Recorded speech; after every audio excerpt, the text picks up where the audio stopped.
salaamaaleykum mbokk internet yi ñu ngi fii nii ci Cordec bu Koungheul ñëw nag ci benn programme boo xam ne ñi ko financé mooy fondation Mastercard ànd ceeg ONG ECHO en partenariat avec Resop fii ci Koungheul ki koy fii nekk di Assane Sall mu amoon ay benn plan bu ñu tegoon pour face à la Covid comme appui boo xam ne dañ koy jagle ñi xam ne ay membres lañ ci biir Resop gis ngeen la fekk nañ fi ay lu mel ni engrais lu mel ni amoon engrais gerte bi am na urée bi am na li mentim leen loo xam ne joxoon nañ ko seen kii bi moment bi magasin bi mu ngi commencé vidéo ci kanam rek dañ ci waxtaan ak ki xam ne moom moo fi nekk di Assane Sall mu gën ñuy expliquer le partenariat boobu noonu dox ci diggante Mastercard ak ONG ECHO bi mais tim en partenariat avec Resop bi xam ne mu ngi fii ci biir Koungheul di ci def liggéey ba mu solo moom moo leen fi nekkal danañ laaj ci campagne agricole 2020 2021 bi lan lañ ci def lan lañ ci indi lii lañ gis ni engrais la est-ce que am na leen lu ci substance bi ñaata la ñaata fonds lañ décaissé pour loolu ak lan moo tax ñu def ko ci moment bi ñëpp nag xam nañ ne moment Covid la plan de résilience la ñuy jël tout simplement pour appuyer les agriculteurs yi nekk ci département Koungheul mais surtout ñi xam ne ñu ngi bokk ci coopérative bu mag boobu noonu ci loolu rek ci kanam lañ dugg ci biir waxtaan ak ki xam ne moom moo fi nekk di Assane Sall mu gën ñu expliquer objectif bi gën ñuy waxtaan tonnage bi ñaata la ak na la mbir mi demee muy lu am solo loo xam ne gis ngeen ko ci magasin bi moment bi nii fekk nañ gars yi jël nañ ba pare lii waa Koungheul seulement ñoom ñoo ci des mais ñëpp ñi xam ne ci yeneen commune lañ nekk des membres jot ñoo jël seen wàll moo tax ñu taxaw fii nii pour wan leen ko ci première image yi war a doon jàkkaarloo ak moom waxtaan ak moom ci kanam tuuti. jërëjëf mbokk yi comme ni ma leen ko waxee woon ci biir kii bi moom mooy wan naa leen ko léegi magasin bi ñu nekkoon gis ngeen fa fekk nañ fa engrais ak yeneen ci partenariat boobu dox ci diggante Mastercard ak ECHO mais nag ñu fekk ci ONG fekk fii Resop bi xam ne moo nekk fii ci Koungheul kilifa teewal di Assane Sall mu ngi noonu Assane bi ñu nuyoo pare jot nañu dugg ci biir gis nañ ne liggéey bi ngeen démarré ci fan yëpp est-ce que mën nga si ñëwal wax ñi liggéey bi nan la ñuy tëddee. asalaamaaleykum maa ngi nuyu waa xibaar Bambouk di leen remercier ci seen yow li couverture bi donc programme bi donc ñu ngi ko bindoon depuis le 10 juillet 2020 mu nekk un plan de résilience contre la Covid maanaam dimbale suñu baykat yi si mbas mi nga xamante ni moo dal suñu réew loolu Resop ak Cordec xalaatoon ci tëgg benn projet en partenariat avec la fondation Mastercard bi nga xamante ni moo ko financé ñu ngi si doon liggéey ak ONG ECHO c'est une ONG canadienne ñu jagle loolu suñu porteurs yi ay semences ak engrais rek jotoon nen 108 tonnes NPK et 46 tonnes urée réparties entre nos 50 villages yi nga xamante ni ñoom ñoo ñu couvrir ci département bi limu bénéficiaires yi tolloon na si 4325 bénéficiaires ñi nga xamante ni ñoom ñoo waroon a jot intrant yooyu muy engrais ak semence si xaalis ñu ngi ko doon xayma mi ngi tolloon si 46 millions 238 mille francs CFA. cible bi lu ko gën a am solo mooy dañoo jiital jigéen ñi si impacté yi boo xoolee si parmi les 4325 bénéficiaires il y aura 2210 femmes yoo xamante ni ay bénéficiaires leen ci intrants yi. Ce qui est des hommes c'est 1575 bénéficiaires pour les hommes et 540 jeunes ce qui fait 4325 bénéficiaires mooy lim bi nga xamante ni moom lañ ko jagleen ci département de Koungheul. mu nekk un grand programme depuis après Tabaski ba léegi donc ñu ngi nekkoon ci distribution des intrants et engrais bi donc ñu ngi ci phase cappaandaw bi. donc daanaka producteurs yëpp jot nañ seeni engrais ak seeni semence ba jot nañ ko def ci tool yi mu nekkoon programme bu am solo bi nga xamante ni depuis buñ ko dugalee fii ba léegi donc baykat yi ñëpp ñu ngi ci gis seen bopp tax na ba ñu si bëri ñi nga xamante ni nar ñu woon dem campagne sax jot nañu am semence ba jot nañu semer ba jot am engrais donc mën a dem campagne ñu si bëri Covid bi dafa leen laal ba mënuñu woon dem sax campagne mais grâce à ce projet ñoom dem neen ba am campagne ba nga xamante ni jot nañ ko def loolu mu nekk ndimbal bi nga xamante ni vraiment donc am na solo trop dans le département. ok léegi mais ndimbal ba est-ce que mën nañu xam nan la demee ñi koy jot ñan la ñi seulement ñu nekk membre ci Resop la wala am na ñeneen ñoo xam ne mën nañu ci bénéficier wu. waaw ndimbal bi boo xoolee cible bi dafa dépassé membre yi coopérative bi moom mooy les membres de la Cordec dépassé na ko moo tax ñu ciblé woon les ménages donc bu ñu duggee ci benn ménage. donc le chef de ménage bu nekkee membre de la Cordec moom dina mën a bootaale 3 à 4 personnes si boobaa donc kit bi dina gën a am solo maanaam si biir këram parce que kit bu nekk dafa am nu mu composé wu par kit lañ ko def y aura un kit de mil, kit sorgho, kit maïs et kit ñebbe. Pour le kit mil da ngay gis ne ku bindu kit mil dina am 2 kg semence 25 kg NPK et 12 kg urée par bénéficiaire. Bu dee maïs la day am 5 kg de semence maïs, 25 kg NPK et 12 kg urée. Pour ce qui est du sorgho, dina am 3 kg de semence sorgho, 25 kg NPK et 12 kg urée. Pour le ñebbe, c'est 3 kg de semence ñebbe et 25 kg NPK. Donc loolu mu ngi nekk kit bu nekk nag bu ñu ko xaymaa dina aw conséquence ci producteur bi parce que volume bi ak valeur bi dina xaw a takku, mais le membre doit donner au moins un apport de 20%, ce qui représentera donc les frais de dossier et bordereau yoo xam ne ñu ngi ko utiliser di ko liggéey yoo xam ne dañ koy jënd loolu juste rek pour fay frais de dossier la. Pour le 1000 bénéficiaire bi nekk day joxe 2100 francs sur les 10 580. Pour le sorgho day joxe 2300 pour les 11 130. Pour le maïs day joxe 11 580 pour les 2000 day joxe 2225 pour les 11 180 francs. Pour le ñebbe 1800 lay joxe par kit pour les 8900 francs maanaam kit bi représentation bi loolu la. Donc boo xoolee membres yi si bari ñëpp jot nañ seen i intrants et semences mu nekkoon lu am solo vraiment si département bi. ok ci loolu laay ñëwaat sax bala ma la bàyyi nga continuer gis nañ ne dem nañ ci magasin bi gis nañ ne démarré ngeen liggéey bi tey kon bi boo ñu def benn bilan ça veut dire am ngeen satisfaction ci li ngeen bëggoon ñi ko war na jot la plupart ñoo jël ko. waaw donc on a joué donc dañoo anticiper si ñi nga xamante ñoo nekk dans les villages les plus reculés. boo xoolee après Tabaski ba léegi ñoom leen njëkk a def seen distribution. Donc les villages yi nga xam ne ñoo nekk dans les communes de Fathiakene, de Saly et de Ida Mouride et de Makayo ñoom jot nañ teel nañ leen génn seen i semence seen i engrais ñu teel koo jot. Donc récemment rek Koungheul kese moo des quelques producteurs, mais boo xoolee on a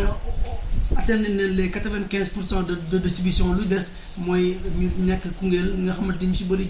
yéex nañ jot information bi, mais ku nekk am nga sa quota. Quartier ñun boo xoolee nu ñu ko tëggee mooy quartier bu nekk day am quota. Pour les 9 quartiers de Koungheul quartier bu nekk am na quota boo xam ne moom lañ ko jagleel hommes, femmes et jeunes, donc pour ñu mën a jot seen i intrants yooyu noonu. ok muy lu am solo, je crois que muy lu xamante bi COPEC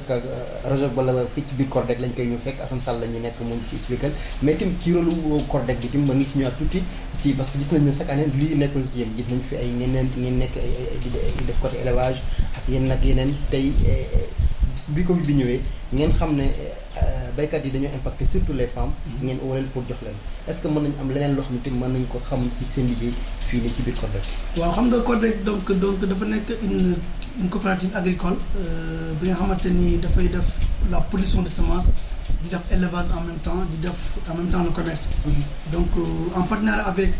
la coopérative d'épargne et de crédit, donc on donne des financements à nos membres ñi nga xamante ni dañuy bëgg def commerce wala ñu bëgg def embauche, donc dañuy ñëw adhérer dañuy ñëw def seen demande di leen mën a def financement ba nga xamante ni dina mën a def commerce petit commerce wala ñu def beneen embauche. Donc nekkul programme bi dafa nekk programme bi xam ne ni Covid bi moo tax, mais at yi si ginnaaw joxe nañ fi ay matériel agricole yoo xamante ni yu am importance la woon. Yow mi sax yaa defoon couverture bi. Loolu dañ ko destiné aux femmes du système, aux femmes de la CORDEC. Am na yoo xam ne ni même avec les gros producteurs yoo xam ne ni ñoom ñoo liggéey ñun joxoon na leen fi ay matériel agricole yoo xam ne ni c'était gratuit. C'était vraiment gratuit, même les femmes c'était gratuit. mu nekk appui boo xamante ni wax dëgg yàlla dañ doon jàngat ne suñu baykat yi amuñu jumtukaay yoo xam ne moom la ñu war a demee ci tool yi. Donc baykat nag boo koy dimbali te moom amul matériel agricole bu mu war a semer wala mu war a def wala mu war a xot toolam, donc ñun ñu jugé na seen ne dañ leen war a dimbale pour ñu mën a am lu ñu bàyyee. Boo leen dimbalee ñu am lu ñu bàyyee di am des semences certifiées, di am des semences de qualité, loolu dina gën a tax ñoom ñi mën a am des rendements yoo xamante ni moom la ñuy séntu ci mbay mi. Donc loolu moo tax CORDEC day jug di def la formation donc à nos membres producteurs ñëpp jigéen ak góor ñëpp dañ la ñuy former sur les itinéraires techniques, sur le volet nutrition, volet élevage, lépp formation yi mi ngi fi, xam-xam bi mi ngi fi. moo tax récemment rek am def nañ ay formation avec les femmes sur le volet nutrition yu bëri wax dëgg yàlla. Donc xam naa ne suñu beneen donc interview dinañ ci gën a mën a xóotal wax carrément njëriñu CORDEC. ñi ñaax population Koungheul di wax ne CORDEC c'est pas un projet de femmes, c'est un projet pour tout le monde. Donc ñëpp ñoo ko même les jeunes boo xoolee ci distribution bi on a octroyé 540 jeunes yoo xamante ni ci kit yi la donc kon nekkul jigéen ñi kese ñoo ko moom góor jigéen mag ak ndaw ñoo ko moom récemment rek def nañ fi ay formation jël nañ fi ay jeunes plus de 25 jeunes yoo xam dañ lañu former donc avec le projet Carrefour. former leen ba pare financer leen en agriculture en élevage et en commerce ñooñu jot nañ seen financement ba def seen activité bi donc nekkul li nga xamante ni donc femmes yi donc la jeunes yi am nañ solo il faut que ñu ñuy jege pour ñuy mën a am information yi nga xamante ni lu xibaar bu am fii rek ñoom dinañ ko mën a jot di leen wax tamit ne il faut que ñuy déglu xibaaru Bambouk wala la rajo communautaire parce que ñun tamit suñuy communication foofu lañ koy jaarale parce que mënuñ di wër porte à porte di wax suñu communication donc xibaaru Bambouk mi ngi fii la rajo communautaire est là donc jeune bi il faut ñu xam ne carrément y a des organisations yu dynamique yu nekk dans le département di liggéey pour askan wi donc faaw ñu jël ko en main bu ñu xoolee bâtiment bi nekkul bâtiment boo xam ne dañ ko fay tabax pour di ko jël di ko yóbbu donc dafa war a dund 99 ans c'est une entreprise mais nga xam ni elle va vivre 99 ans donc nekkul entreprise boo xam ne dafay ñëw rek buddi dem déedéet donc ñu jàpp ne population Koungheul département Koungheul ñoom moom CORDEC nañ ko jàpp seen i moomeel donc lépp li nga xamante ni xam-xam la mi ngi fi formation yi mi ngi fi lépp mi ngi fi ñu jàppale leen wax dëgg yàlla ba nga xamante ni baykat yeeg éleveurs yeeg commerçants yi ñëpp dina mën a gis seen bopp ci mbir mi quoi. ok muy la am solo je crois kon message boobu jàll na surtout les ASC surtout les jeunes yi toog ci ron garab yi tout ça war nañu mën a déplacer ñëw fii nii ci CORDEC fekk fi ku mel ni Assane je crois que boo ñëwee bunt yi pour ngeen mën a xam parce que mbir mi nekk pour toog rek di xaar ne man noonu damay chômer tout ça mais da ngay dem liggéey yi uti ko fan la surtout nga am lu mel ni CORDEC fii nii fekk fi ay projets yoo xam ne yu am solo la accompagnement bi fi nekk ak yeneen ak yeneen la nga ñuy wax nag la kàddu gu mujj gi lay tëjee tey ci waxtaan bi xam ne tey wowoon boobu ñu ñëw fekk distribution bi xam ne yéen ko def ci lu ay semence ay engrais ak yeneen ak urée bi xam ne yéen ko jot di ko jox seen membres yi wala ñëpp ñu xam ne bénéficié nañ ci mbir mi ci pour mën a xeex ko fi. waaw Matar di la sant bu baax di leen gërëm ci sa disponibilité vraiment donc nekkoon na lu am solo léegi lañ xaw a féex sax mais jours yi si ginnaaw donc fii da doon occupé ba nga xamante ni donc mënuñu woon sax am interview bi donc vraiment donc moo tax di la sant bu baax di la gërëm di ñaax population bi di ñaax surtout jeunesse Koungheul ñu xam ne ñun on travaille avec des projets avec des projets partenariats yi mi ngi fi donc souvent dañuy soxla ay jeunes animateurs dañuy soxla ay jeunes yoo xam ne ni dañuy bëgg di liggéey ak ñun mais bu ñu jàppee ne CORDEC affaire de femme la rek donc ñu si bëri duñ si gis seen bopp. nañu ñëw di renseigner ñëw yooyu bu amee débouché dina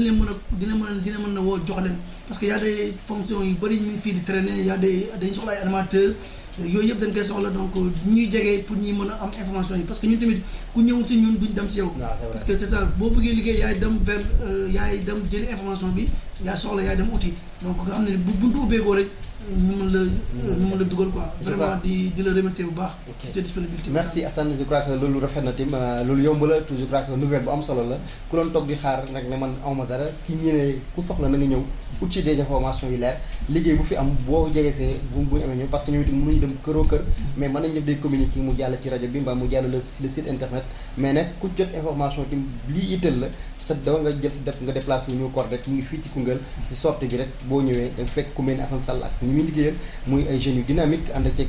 équipe bu nekk ay professionnels je crois que ku bëgg liggéey rek war nga fi mën a jaar lii la ñëwoon pour jël leen ko fii nii ànd ci nag Assane Sall bi xam ne tey nga présentation bi yaa yor. waaw man maay le gestionnaire de la CORDEC. et en même temps coordonnateur de ce projet. ok coordonnateur pour projet bi xam ne moom mooy moo leen joxee semence yi. amee encore te yow yaay gestionnaire u. maay gestionnaire CORDEC. kon loolu la woon ak Assane Sall gestionnaire CORDEC nekk Koungheul waa di fils de Koungheul comme nañu koy waxee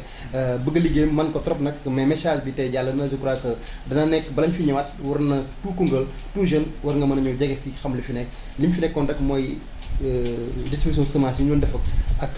ñi xam ne ay membres lañ wala surtout sax ñi xam ne tey ay nekkuñ sax des membres mais dañoo nekk ñu impacté ci Covid bi moom lañ jëloon ànd ceeg seen i partenaires pour jox leen ko gis ngeen image yi dégg ngeen li Assane wax je crois que mbir maa ngi noonu ci kanam danañ ci gën a ñëwaat gën a mën a yaatal ak moom ci yeneen i projets yoo xam ne CORDEC mu ngi koy def fii ci département Koungheul jërëjëf Assane.